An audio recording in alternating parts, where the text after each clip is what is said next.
Continuando aqui o debate do doutor João Oliveira, né? Pra ele refutou o padre, né?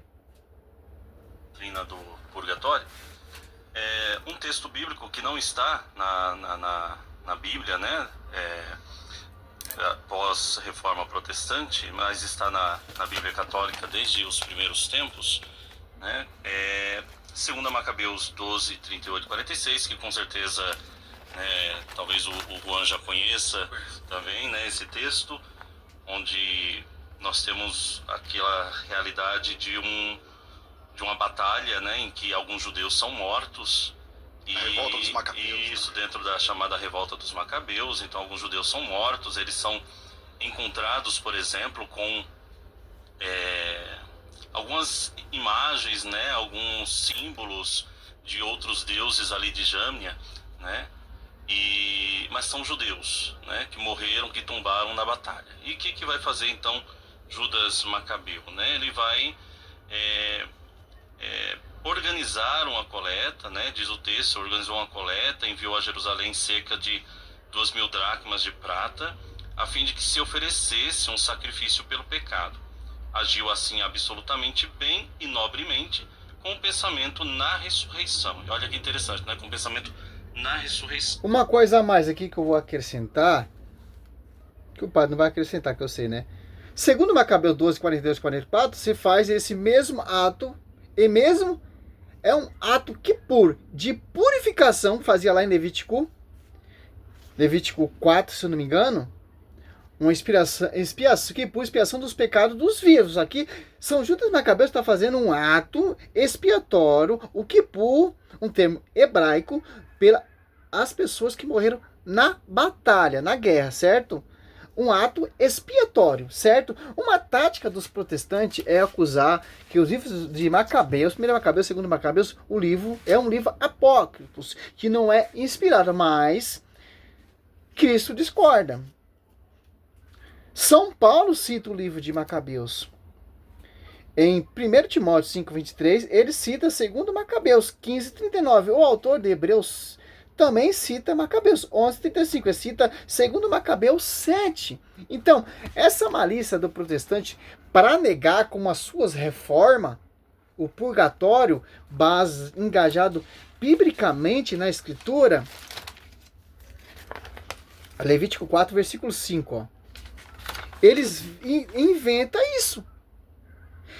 O livro de Macabeus, ele é inspirado, sim, porque Cristo cita o livro de Macabeus, Paulo cita o livro de Macabeus, e as cartas aos Hebreus citam o livro de Macabeus, para deixar isso bem claro. Porque São Judas Macabeu está fazendo um ato expiatório pelas almas das pessoas que morreram em guerra. Para o doutor aí, ele estava adorando o ídolo de James. Certo? Em Levítico 4, faz mesmo esse ritual. Hoje em Cristo existe a oração pelos mortos. Já era comum no Velho Testamento. Só que para que seja purificado, o que arde sobre as almas desses mortos é o sangue de Cristo. Na cruz. Você está entendendo, meu querido? No Velho Testamento existe o Kippur, um termo hebraico, um costume judaico. Está lá em Levítico 4, versículo 5. Estuda mais um pouquinho, tá, meu querido? Kippur era um ato sacrificial para a expiação dos pecados. Era realizado pelos pecados dos próprios vivos. O Kippur era um ato de expiação pelos pecados. Hoje nós temos uma igreja. O que arde sobre as almas desses falecidos, ou no purgatório, é o sangue de Cristo. Certo, meu querido? Só para deixar bem claro que ele vai citar, já estou explicando logo para abranjar mais em frente para você não cair nessa tática. Que interessante. É simples, pô. A oração dos mortos, o purgatório, é totalmente na escritura, pô. Por que os caras não acreditam? Porque os caras, eles acreditam no que eles querem, pô. De fato, se ele não esperasse que os que haviam sucumbido iriam ressuscitar, seria supérfluo e ao todo, né, rezar pelos mortos. Mas se considerava que uma belíssima recompensa está reservada para os que adormecem na piedade. Então era santo e piedoso o seu modo de pensar. Eis porque ele mandou oferecer este sacrifício expiatório pelos que haviam morrido, né, a fim de que fossem absolvidos de seus pecados. Aqui é o que o texto diz, né, a fim de que fossem absolvidos de seus pecados, né. Bom, como eu dizia, este livro, né, do Antigo Testamento não está presente na Bíblia protestante, né, faz parte ali daqueles chamados 7 livros que foram escritos em grego e são assumidos pela igreja desde o primeiro momento, mas que com a reforma são retirados, né? Mas essa literatura, é interessante, né? Essa literatura, ela era utilizada pelos judeus da diáspora, né? Então nós tínhamos os judeus de Israel, né? Que utilizavam o cânon hebraico, e ali em Jâmnia depois, né? Por volta do ano 70, se faz uma espécie de concílio para que eles possam fechar o cânon hebraico, né, Concílio de James, que foi escrito em hebraico, este texto que eles tiraram 7 livros, inclusive o primeiro Macabeus, o segundo Macabeus. Por quê? Para negar essa evidência, para negar a prefiguração de Cristo nesses livros que diz que são apócrifos. Concílio de James que fez isso, retirou os 7 livros e veio a Contra-Reforma e seguiu o mesmo cânon. A Tanakh, os apóstolos seguiram a Septuaginta, exclusivo que tem os 7 livros que tem primeiro Macabeus e segundo Macabeus. Tanto que cita 1 Timóteo 5,3, cita segundo Macabeus 15,39. O autor de Hebreus cita segundo Macabeus 7, Hebreus 11,35. Então, meu irmão, certo? Inspirado, mas fora este... Já está saindo fora do tema, mas ele vai tentar jogar esse tema, porque o tema do purgatório para ele não interessa, que ele já está tomando um couro. Né, nós temos judeus que trabalham com os textos em grego, né, a famosa tradução dos 70, que alguns livros estão na Bíblia Católica, outros não, outros são considerados literatura apócrifa, né? Assim como depois na própria literatura protestante, aliás, na própria teologia protestante, estes 7 livros foram considerados uma espécie de literatura apócrifa também. Bom, mas aí a gente vai entrar em outro assunto, que é questão da canonicidade. É melhor não entrar nesse ponto agora. Vamos voltar aqui. Juan, ele usou lá o texto de Macabeus. Eu conheço muito... Aqui você pega ele na mentira. Olha só que interessante. Salientar o que ele falou. Esse texto a gente chama de deuterocanônico, né? Que para nós é apócrifos. Esse texto ele não foi retirado na Reforma Protestante. Ele só seguiu o padrão que Jerônimo fez, né? Jerônimo foi aquele que traduziu, que criou a Vulgata Latina, que ele pegou o texto hebraico, traduziu para o latim, e o grego do Novo Testamento e os deuterocanônicos para o latim.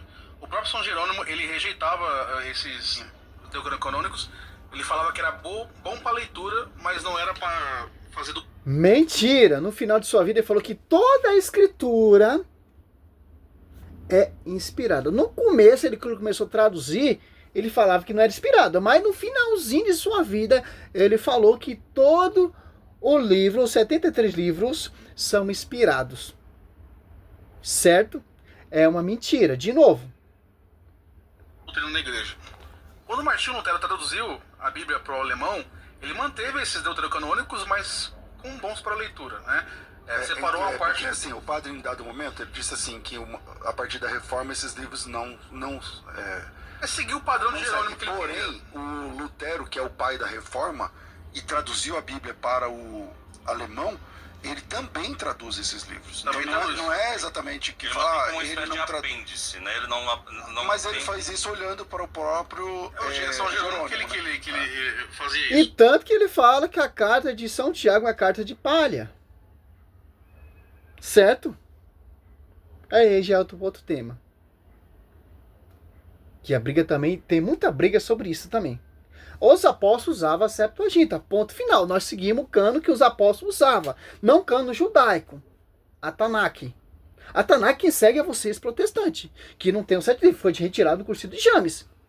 Eu estou preparando um vídeo para falar sobre isso, que os 7 livros são inspirados, sim. Certo? Jerônimo, Como já acabei de citar aqui, os versículos aqui, ó. Primeiro Macabeu, segundo Macabeu, sim, é inspirado. não reconhecia esses textos como inspirados, mas bons para a leitura, né? Pois bem, E São Jerônimo, como ele traduziu a Bíblia, se ele falasse que esses livros aqui não é inspirado, ele ia ser um herege, porque tá a evidência bíblica que Paulo citava sim. 1 Timóteo 5,3 cita 2 Macabeus 15,39. Hebreus 11,35 cita 2 Macabeus 7. Então, se São Jerônimo fosse traduzir essa visão louca protestante, São Jerônimo ia ser um herege. Tanto que no final da vida, sim, ele se admirou com o cano judaico, com a tradição judaica, mas no finalzinho de sua vida ele reconheceu que toda a escritura é inspirada. Toda. Certo? Lá no Concílio de Roma, em 382, certo? Que já foi finalizado. O padre ele usou, segundo Macabeus 12, né? Só que tem muito, eu acho um problema gigantesco usar esse. Agora ele vai sair fora para tentar acusar que o catecismo está condenando a idolatria.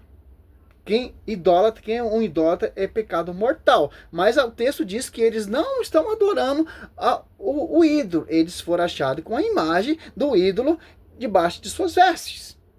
Por isso que eles morreram. E Judas, o nobre Judas faz uma coleta,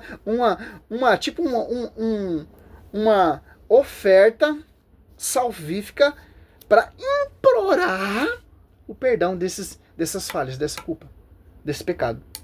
Certo? Texto para poder embasar um purgatório. Porque, segundo o Catecismo Católico, chupa essa manga, protestante. Quem morre em pecado mortal vai direto para o inferno, né? E a idolatria é um pecado mortal. E aqui no versículo 40 de 2 Macabeus 12, fala que esses que foram mortos eram pessoas idólatras. E eles morreram por... Aqui, ó, idólatra, aqui para você, ó. Ora, sob a túnica de cada um, encontrar objeto consagrado ao ídolo de James, proibindo os judeus pela lei. Todos que reconheceram que foram esta a causa de sua morte. Ó. Não está falando aqui o texto. Aqui ele viajou, pô. É só. Olha só. Pode dar um zoom aí na Bíblia. O texto não está falando que eles eram idólatras. O texto está falando que foi achado nas suas vestes o ídolo. Porque era proibido pela lei. Porque se você contaminar com um objeto impuro, por exemplo, com o defunto, você era punido. Você era descartado do povo, porque você estava em pecado. Certo? Olha só. 41. Bendisseram, pois a mão do justo juiz. O Senhor que faz aparecer as coisas ocultas. Puseram-se em oração para implorar o perdão cometido do pecado. Pecado o quê? É uma idolatria aqui? O texto está falando que eles são idólatras ou... João? Entende?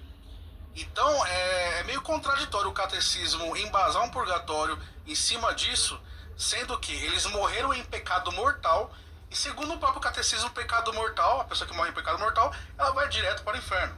Quem vai para o purgatório é os que cometem pecados veniais. Né? Então não há o que se falar aqui também. Você já está julgando. E como você sabe que ele está no pecado mortal? Você não sabe. Se eles estivessem em pecado mortal, por que o nobre Judas vai fazer essa coleta e implorar o perdão porque ele já está no pecado mortal? Por que nobre Judas fez isso aqui? Porque nobre Judas sabia já que havia uma recompensa. É só você continuar o texto. Ó. E puseram em oração para implorar o perdão completo do pecado cometido. Ó. Então tem um perdão. Porque eles se contaminaram com o ídolo. O texto está falando que eles não adoraram o ídolo. Não prestaram o culto de adoração ao ídolo. O catecismo diz que prestar culto. Certo? A multidão, exortando-os a evitar qualquer transgressões ao ver diante dos olhos o morto por causa dos pecados. Em seguida, organizaram uma coleta, enviando a Jerusalém cerca de 10.000 dracmas para que oferecesse um sacrifício pelos pecados, belo santo modo de agir, decorrente de sua crença na ressurreição. Olha só. Então eles acreditavam numa crença, eles acreditavam que tinha uma recompensa, porque eles morreram o quê? Batalhando para Deus, para a obra, certo? Puseram-se ele não julgasse o que os mortos não teria sido em vão e superfluo rezar por eles, ó. Ó o 44, você esqueceu o 44, ó. Se eles já estão condenados, se eles já são idólatra, pecado mortal, por que eles fez essa colheita? Por que eles implorou esse perdão, ó? Vai dizer o 44, pois se eles não julgassem que os mortos ressuscitaria, teria sido em vão e superfluo rezar por eles. Mas se ele acreditava que uma belíssima recompensa aguardar os que morrem piedosamente, ó. Olha só. Por isso que eles foram lá lutar, porque eles sabiam que se eles morressem tinha uma recompensa. Por mais que eles se contaminaram com o ídolo ali. Certo? Era esse um bom religioso pensamento. Eis que ele pedisse um sacrifício expiatório para os mortos, fosse livre de suas culpas. É difícil você entender isso? Você prefere julgar. Você prefere condenar. Hoje em Cristo, nós temos o sacrifício da cruz. O que arde sobre as almas dessas pessoas é o sangue de Cristo. A Santa Missa é o sacrifício salvífico, a atuação do sacrifício de Cristo. Olha só que interessante, pô. Porque a igreja militante ora para a igreja padecente, aqueles que estão padecendo ali no purgatório. E a igreja triunfante. Olha só a unidade. Isaías 24, 21 fala também, olha só. Tem dois estudos muito excelentes aqui do Eudes Duarte, meu amigo. Um abraço. E do meu saudoso, que Deus intercede por nós, Paulo Leitão. E vai ter mais outras pessoas aqui que eu vou me inspirar mesmo, pô. Aqui, ó. E Paulo ora para o seu amigo Onesíforo também, ó. Oração pelos mortos, pô. É costume do povo de Deus, pô. Que é segundo Macabeus, né? Aqui, ó.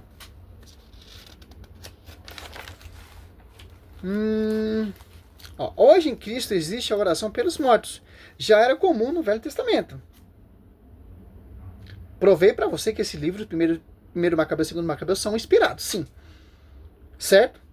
Foi o Concílio de James que tirou. E o Martinho Lutero seguiu esse cano. A Tanakh, cano judaico, certo? Os apóstolos seguiram o cano da Septuaginta, a Bíblia dos 70. Certo? Só que, para que seja purificado, o que age sobre as almas desses mortos é o sangue de Cristo. Certo? E já falei dos Macabeus. Esse ato de expiação pelos mortos, ato de oração, foi comum tanto na igreja primitiva como é comum até hoje. Era comum no Antigo Testamento. Olha isso. Olha que interessante. Aqui em 1 Coríntios 29, diz assim: se não fosse assim, que proveito teria aqueles que se esgota pelos mortos? Se os mortos não ressuscitam, por que se esgotam por eles? Esta é a tradição da SNBB, né? Comissão dos Bispos. Olha que interessante. Na Bíblia, no Velho Testamento, né? Era comum celebrar em honra dos mortos. Segundo Crônica 32, 33, Ezequias adormeceu entre seus pais. Foi sepultado na parte superior do sepulcro dos filhos de Davi. Todos os habitantes de Jerusalém lhe prestavam honra fúnebres. Honraria aos mortos é costume do povo de Deus. O protestante acredita que eles querem. Somente o povo de Deus faz honraria aos mortos. Há mais evidência aqui no Velho Testamento, né? O Velho Testamento são sombras dos bens vindouros, Hebreus 10, 1. No Novo Testamento, fazia também honraria aos mortos. Atos Apóstolos 8, 2, diz: alguns homens piedosos trataram de enterrar Estevão e fizeram grande pranto a seu respeito. A Bíblia diz: a Bíblia, desde a criação, tinha missa de sétimo dia, honrarias fúnebres no 7º dia. Gênesis 50:10. Quando à eira à tarde, além do Jordão, fizeram um grande solene lamentações a José. Celebrou em honra de seu pai um pranto de 7 dias. Vamos ver várias vezes o 7 na Bíblia, né? Por que Por quê? O seguinte, o morto, ele é congregado à sua comunidade. O morto, ele está congregado à sua comunidade. A comunidade faz uma honraria aos mortos, pô.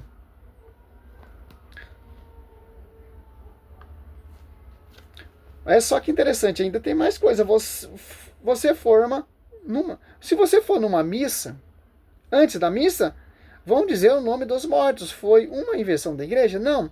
Desde da igreja primitiva, lá em 1 Coríntios 11:30, quando Paulo está falando da ceia eucarística, ele diz: e há entre vós, muitos enfermos, muitos mortos. Porque o morto, ele é congregado a seu povo. Gênesis 25:8. E Abraão expirou, morrendo em boa velhice, velho e farto. De dias foi congregado a seu povo.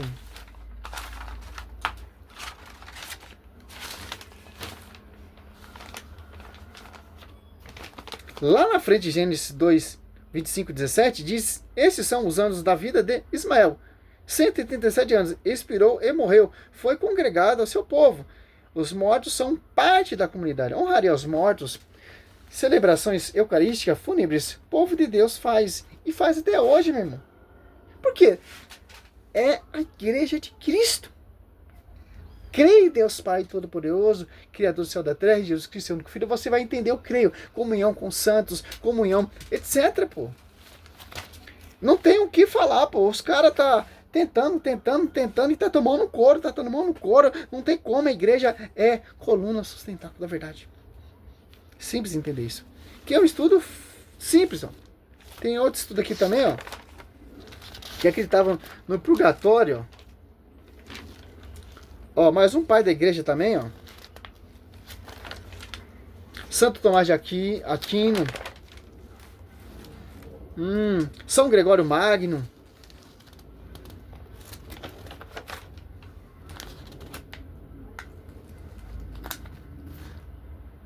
Tem documento em 1030 no Catecismo também fala. É simples, pô. A carta ali de Paulo e Tecla também fala do purgatório.